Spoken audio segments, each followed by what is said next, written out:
ร่วมสนับสนุนดีดีทีวีด้วยการบริจาคปัจจัยเข้ามาประจำวันนี้กันสักครู่อนุโมทนาบุญ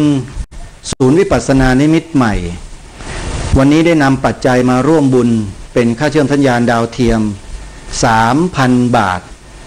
ทุกๆสัปดาห์ศูนย์วิปัสสนานิมิตใหม่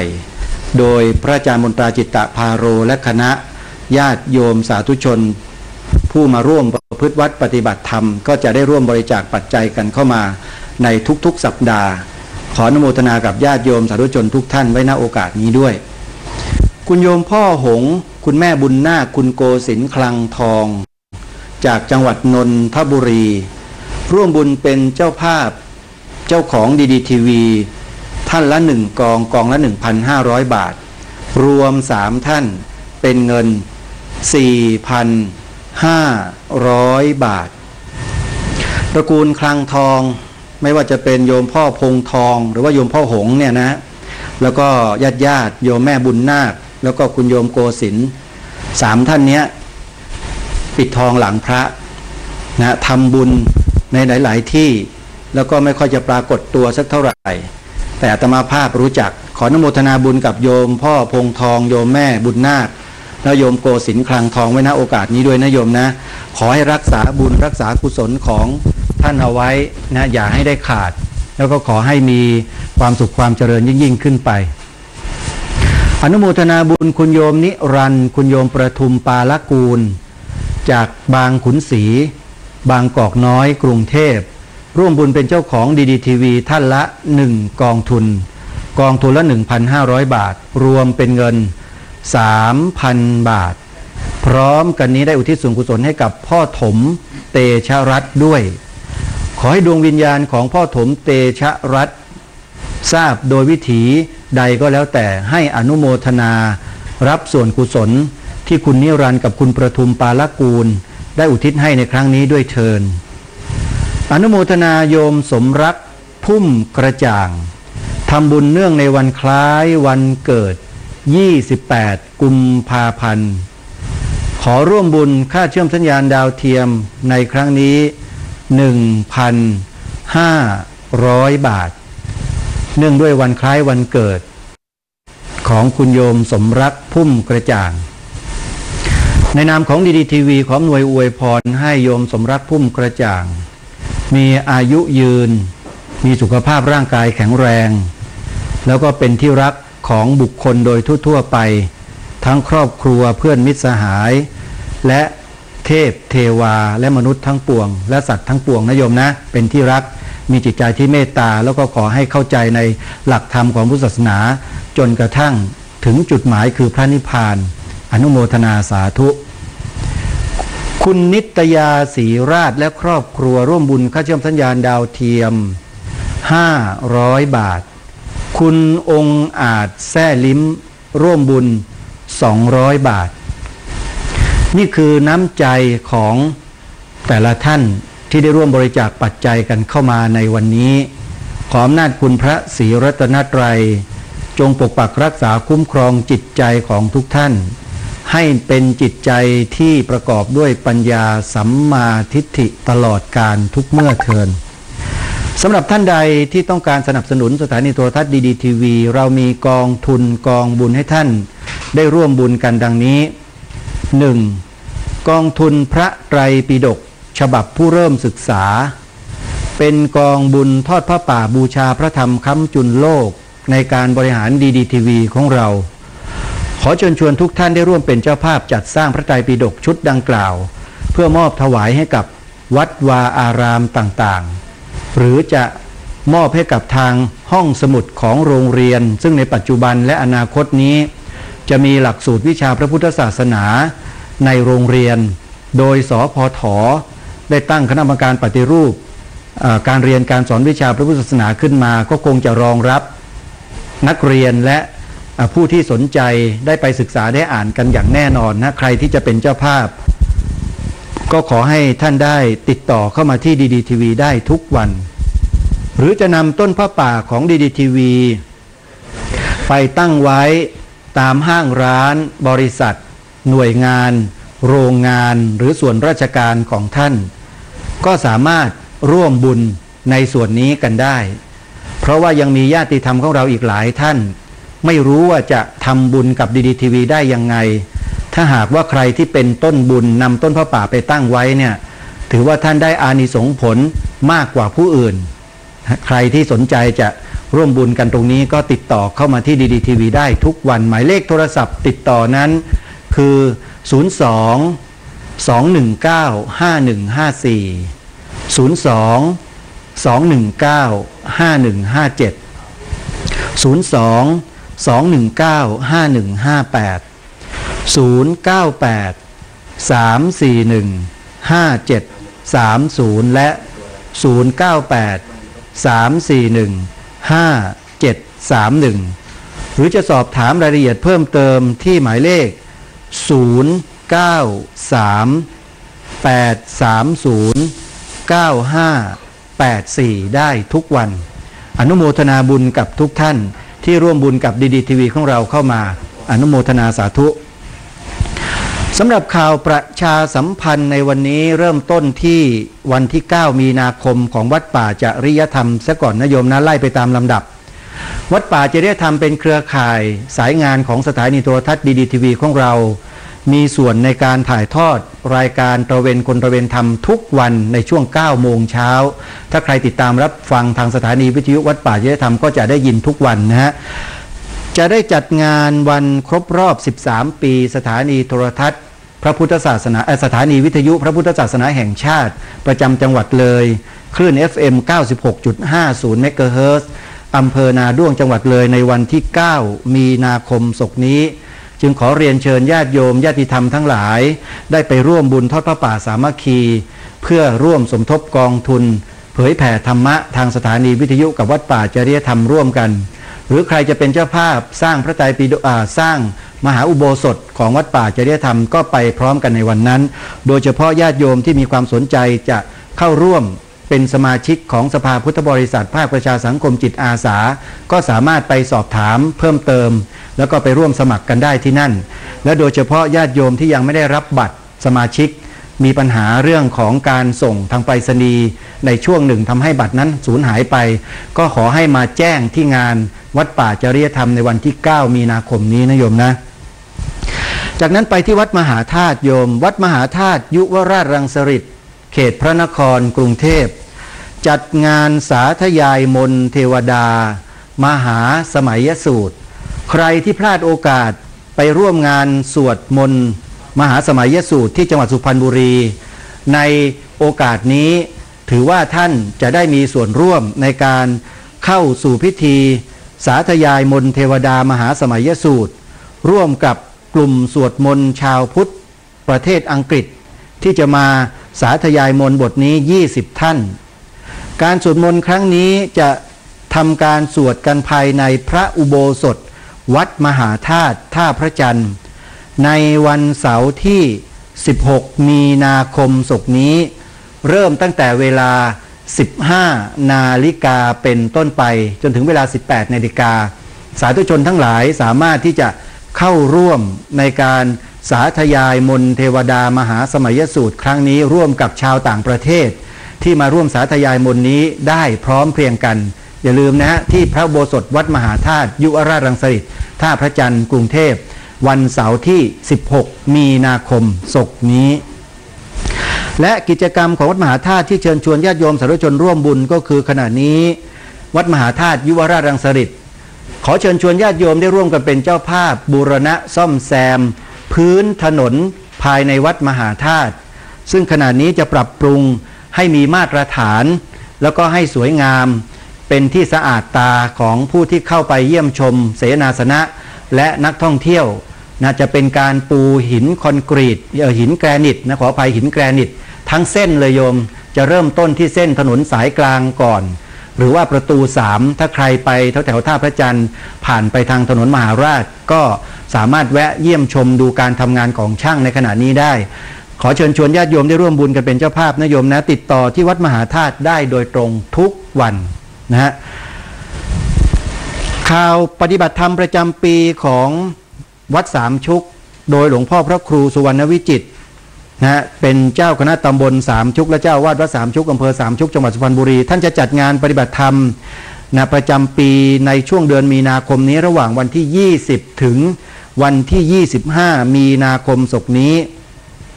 ญาติโยมสาธุชนท่านใดที่ต้องการจะถือศีล8บวชเนกขัมมาจารินีนุ่งขาวห่มขาวตั้งแต่วันที่20ถึง25มีนาคมขอเชิญชวนญาติโยมไปร่วมปฏิบัติธรรมกันได้วัดสามชุกเปิดโอกาสให้ท่านได้มีส่วนร่วมในงานปฏิบัติธรรมประจำปีครั้งนี้แล้วติดต่อสอบถามรายละเอียดไปได้ที่วัดสามชุกทุกวันญาติโยมนะฮะเอาละท่านสาธุชนวันนี้ได้เวลาของตระเวนคนตระเวนธรรมที่เราจะได้มารับฟังเนื้อหาสาระดีๆจากวิทยากรประจำรายการในวันพุธนั่นก็คือพระอาจารย์มนตราจิตตภาโรผู้อำนวยการจัดสร้างศูนย์วิปัสสนานิมิตใหม่สังเวชนียสถานแขวงคลองสามวาเขตคลองสามวากรุงเทพมหานครพร้อมๆกับนมัสการท่านนมัสการครับอาจารย์ครับนมัสการครับอาจารย์ครับนิมนต์ครับขอน้อมถวายความเคารพแด่พระเถรานุเถระและครูบาอาจารย์ทุกรูปและขอเจริญพรญาติโยมที่ติดตามรับชมรับฟังรายการตะเวนคนตะเวนธรรมทางดีทีวีที่ออกอากาศอยู่ขณะนี้และที่ติดตามรับฟังทางคลื่นวิทยุสถานีมี01มินบุรีแล้วก็พื้นที่ในกรุงเทพก็มี4FM 88.75 แล้ว92.75 95.75 99.75 และวิทยุเครือข่ายต่างจังหวัดครับอาจารย์ที่รับสัญญาณอยู่ขณะนี้หลายคลื่นหลายสถานีทีเดียวครับอาจารย์ครับต้องขออนุโมทนากับท่านผู้อำนวยการสถานีวิทยุเหล่านั้นที่นำเนื้อหาสาระ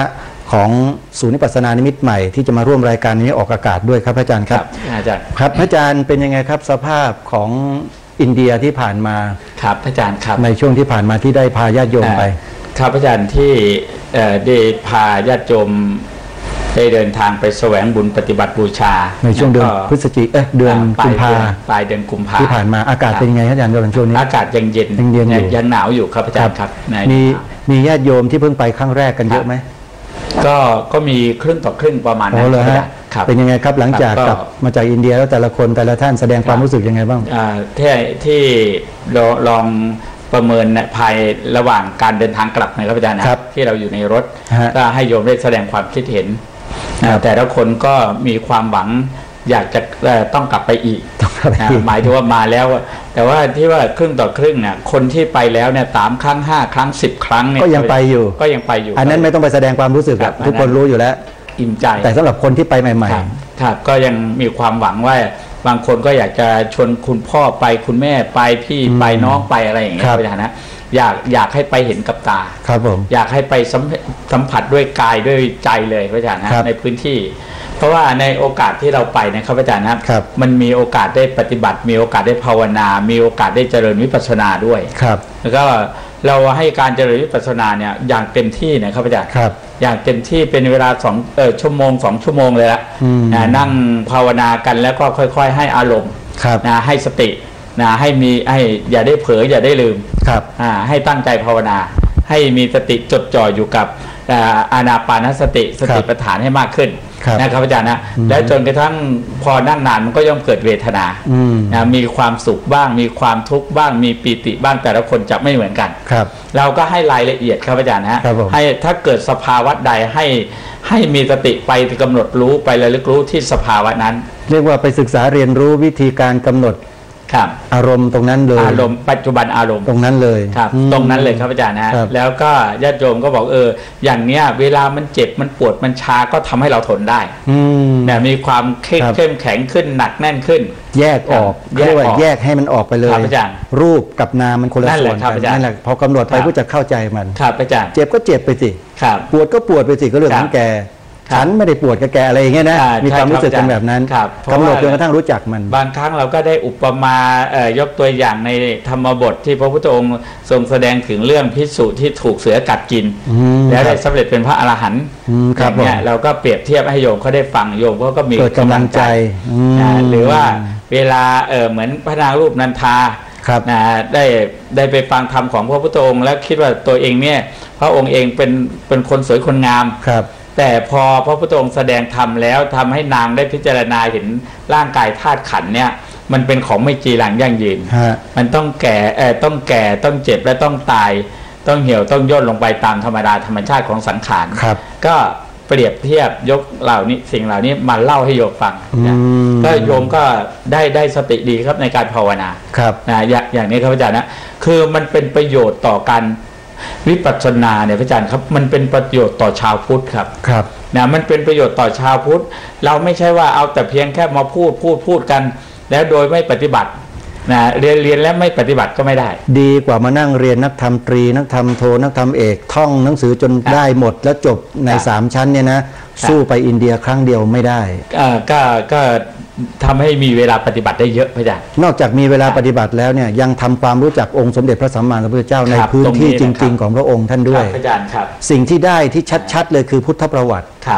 ได้รู้จักองค์พระศาสดาของตนเองเนี่ยอย่างถูกต้องชัดเจนแล้วก็ได้สัมผัสสถานที่จริงๆที่พระพุทธองค์เสด็จประทับอยู่ด้วยใช่ครับอาจารย์ครับใช่ไหมโดยเฉพาะการยิ่งไปได้มีเวลานั่งเวลาปฏิบัติเนี่ยพระอาจารย์ครับแต่ละคนเนี่ยได้สัมผัสกับธรรมภาวะสภาวะที่เกิดโดยธรรมชาตินะเกิดรูปเกิดนามเกิดเห็นความเป็นเปลี่ยนแปลงเป็นสภาวะอนิจจังทุกขังอนัตตามันได้ง่ายครับอาจารย์นะเพราะเรานั่งนานเราภาวนานานอาจารย์ก็มีหลายคนเขาบอกว่า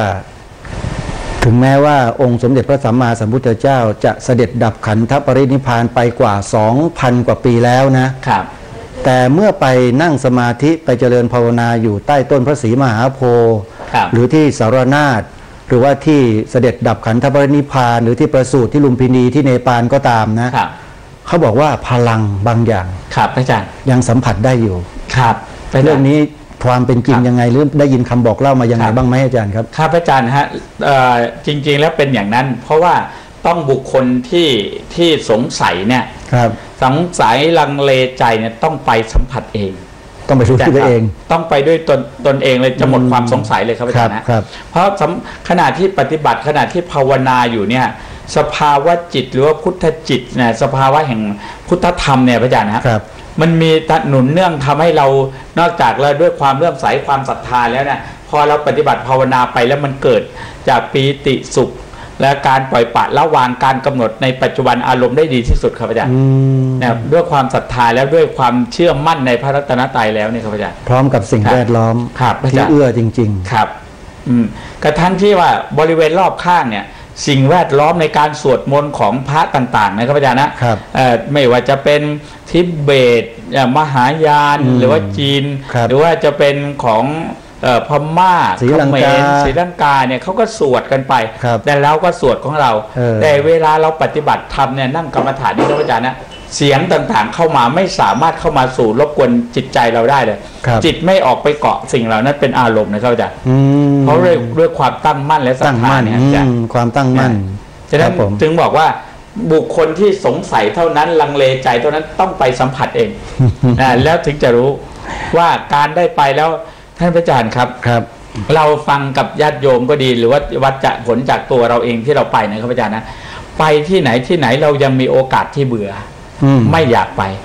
นะว่าไม่อยากไปแล้วรู้แล้วไปเที่ยวที่นั่นไปดื่มไปกินที่นั่นเบื่อครับอาจารย์แต่สำหรับที่อินเดียแต่เราไปที่อินเดียเนี่ยแต่ถามแต่ละคนเลยครับอาจารย์นะว่าแต่ละคนไม่มีคำว่าเบื่อจากการมาแสวงบุญว่าปฏิบัติบูชาสังเวชนียสถานแต่ถ้าญาติโยมคนที่เขามีกำลังทรัพย์พร้อมมีร่างกายสุขภาพพร้อมเนี่ยนะครับอาจารย์นะเขาไปได้ทุกปีครับอาจารย์คือเขาปรารถนาเลยแหละว่าต้องไปทุกปีเพราะงั้นต้องไปทุกปี20-30 ครั้งก็ไปครับนี่แหละครับอาจารย์นะมันจึงว่าเป็นประโยชน์อย่างเนี้ยเราไปแล้วไปปฏิบัติไปแล้วภาวนาไม่ใช่ไปแบบว่าไปแบบเราเพียงแค่ไปกราบไปไหว้ไปโฉบดูไปถ่ายรูปเท่านั้นนะครับอาจารย์นะอย่างนั้นไม่ใช่เราครับอาจารย์อย่างนั้นก็มีเพราะว่าเวลาเขาน้อยเราไปตำหนิใครไม่ได้พระอาจารย์เนาะแต่ว่าเวลาเขาน้อยเขาจัดเวลาเนี่ยไม่เหมือนกับทางเราไม่เหมือนกับทางศูนย์วิปัสสนาทางศูนย์วิปัสสนาหรือโครงการพบธรรมทางสูงเนี่ยจัดเวลาลงตัวหมดลงตัวแล้วทุกคนก็ยินดีที่จะไปตามเวลานั้นแล้วเมื่อไปตามเวลานั้นทุกอย่างก็จะสมบูรณ์แบบหมดสมบูรณ์แบบพระอาจารย์จนกระทั่งทุกคนกลับมาแล้วก็พูดเป็นเสียงเดียวกันว่าอยากจะไปอีกอยากไปอีกอิ่มใจอิ่มใจแต่ว่ามาแล้วก็ยังมีความอยากไปเนี่ยไม่ใช่เป็นความหิวความกระหายแต่เป็นความตั้งใจ เขาเรียกว่าฉันทะครับอาจารย์เป็นฉันทะภาษาทางธรรมเรียกฉันทะคือมีความพึงพอใจในการที่จะไปอีกครับอาจารย์แต่บางคนเขาบอกว่าแหมโยมตังน้อยเหลือเกินเดี๋ยวไว้สะสมเงินค่อยไปปีนู้นได้ใช่ไม่มีการมีปัญหาเป็นอย่างนั้นจริงพระอาจารย์จัด2 ช่วงครับ2 ช่วงเพราะฉะนั้นช่วงหลังจากนี้ไปก็ต้องรอไปถึงเดือนพฤศจิกาครับโอ้โหปลายปีนู่นนะโยมเห็นไหมใครที่ไม่ได้ไปไม่มีโอกาสเนี่ยไปกับพบธรรมนำสุขนะโยมรอไปอีกเกือบปีทีเดียวนะแต่ไม่เป็นไรเวลามันแป๊บเดียวเท่านั้นแหละเดี๋ยวนี้มันไวมากโยมครับไม่กี่เดือนพระอาจารย์คราวนี้เนี่ยมันสายการบินมันก็สะดวกขึ้นครับอาจารย์ยังไงครับสายการบินสะดวกขึ้นหมายถึงว่าแทนที่เราจะต้องไป10 วันเนี่ยจะต้องลดเวลาลงมาแล้วอันนี้จะเหลือแค่8 วันครับเหลือแค่8 วันเพราะว่าสายการบินเนี่ยไม่ต้องไปลงโกกาตาแล้วไม่ต้องเดินทางไกลแล้ว2 วันเราย่นระยะเวลาการเดินทางไป2 วันคือลงที่พาราณสีเลยครับอาจารย์เลยครับลงพาราณสีเข้าทำเมฆสถูปเลยปฏิบัติได้เลยอยู่ใกล้ๆเลยครับอาจารย์ครับแล้วเราก็จะวนไปตามสังเวชนียสถานต่างๆแล้วก็พักที่วัดไทยสารนาถที่มีพระพุทธรูปยืนองค์ใหญ่ๆใช่ครับอาจารย์แล้วก็เราก็จะกลับมาไปครบ4 สังเวชแล้วพุทธสถานอื่นๆแล้วเราก็จะได้กลับมาขึ้นเครื่องที่พาราณสีนั่นเหมือนเดิมครับผมอาจารย์นะคราวนี้ญาติโยมไม่ลำบากมากเลยครับอาจารย์ฮะในการเดินทางเพราะว่ามีสายการบินไปลงที่นั่นแล้วครับอาจารย์ครับโชคดีฉะนั้นก็นี่ญาติโยมหลายคนที่ไปครั้งที่แล้วก็จองกันไว้ได้หลายคนแล้วครับนี่ก็จองล่วงหน้าไว้นายโยมเดี๋ยวบอกว่าเดือนพฤศจิกาเนี่ยท่านไม่รีบจองเลยเดี๋ยวเต็มอีกอ่ะครับอาจารย์เรากำหนดไว้ที่เท่าไหร่80 เท่านั้นครับอาจารย์80 คนต่อครั้งนะโยมนะถ้าเกิดว่าช้าเนี่ยอาจจะพลาดโอกาสได้จองไว้ได้จองไว้ก่อนแล้วก็มัดจำไว้ได้นะเพื่อจะนำไปดำเนินการอย่างที่เราเคยทำกันมาตรงนี้ครับพระอาจารย์เรื่องอินเดียก็คงจะปราลบกันไว้เพียงแต่เท่านี้ก่อนไหมนี่ที่ไหนขั้นสุดหมายถึงว่าสุดท้ายเลยครับอาจารย์นะการขึ้นไปปฏิบัติธรรมบนยอดเขาคิชกูฏครับอาจารย์ที่พระคันธกุฎีที่ยอดเขาคิชกูฏครับเป็นสถานที่ประทับขององค์สมเด็จพระสัมมาสัมพุทธเจ้านะตรงนี้ครับอาจารย์ฮะจากอินเดียเราก็มาสู่สังเวชนียสถานที่ประเทศไทยครับอาจารย์ครับตอนนี้อาจารย์กำลังเชิญชวนญาติโยมให้มีส่วนร่วมในการสร้างพระพุทธรูปปางสายญาติครับแล้วไม่ใช่องค์เล็กๆด้วยที่พระอาจารย์ยาวเท่าไหร่เนี่ยยาว12 เมตรครับอาจารย์12 เมตรครับโอ้โหยาวมากเลยแล้วก็เป็นก้อนหินก้อนเดียวเลยครับอาจารย์จะทำการแกะสลักให้เป็นพระพุทธรูปองค์พุทธปรินิพพานเลยครับผมปางสายญาติพุทธปรินิพพานครับตอนนี้ก็ได้หินแล้วครับได้หินแล้วครับอาจารย์แต่ไม่สามารถจะยกมาที่ศูนย์วิปัสสนาได้ใช่ครับอาจารย์วิธีการที่จะอัญเชิญหรือยกมาก็คือต้องให้แกะเป็นพระพุทธรูปก่อนต้องแกะเป็นองค์พระอย่างที่ญาติโยมที่เคยเห็นในสื่อทีวีเราครับถ้ามีภาพก็ในสื่อทีวีของเราต้องแกะ